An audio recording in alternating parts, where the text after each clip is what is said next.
Corona विषाणूचा प्रादुर्भाव रोखण्यासाठी संपूर्ण जगात व भारत देशात निरनिराळ्या प्रकारची उपाययोजना केल्या जात आहे। म्हणूनच इतर देशाच्या तुलनेत भारत देश कोरोना संक्रमण थांबविण्यात बऱ्याच प्रमाणात सद्यस्थितीमध्ये यशस्वी झाला आहे।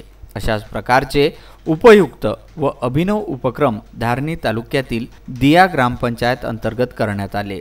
सोशल डिस्टन्सचे पालन करणे अत्यावश्यक असल्याकारणाने अंगणवाडी केंद्रातून अमृत आहार लाभार्थ्यांना सामूहिकरित्या वाटणे शक्य नव्हते, म्हणून शासनाद्वारे अंगणवाडीतील पोषण आहार बंद ठेवण्याबाबत आदेश देण्यात आले। मात्र परिस्थिती पाहता अंगणवाडीतील दिले जाणारे एपीजे अब्दुल कलाम अमृत आहार योजनेच्या लाभार्थ्यांपर्यंत पोहोचविण्याचे आदेश दिले आहे।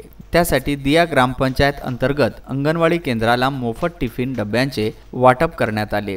घरपोच अमृत आहार पोहोचविण्याची जबाबदारी अंगणवाडी सेविका व मदतनीस यांची असून टिफिन डब्यात आहार भरून घरपोच सेवा आता दिया ग्रामपंचायत अंतर्गत दिली जात आहे। यावेळी ग्रामविकास अधिकारी रामा गडे, जिल्हा परिषद सदस्या माया मालवीय, कालू मालवीय व इतर दिया ग्रामपंचायत वासियांकडून प्राप्त झाले।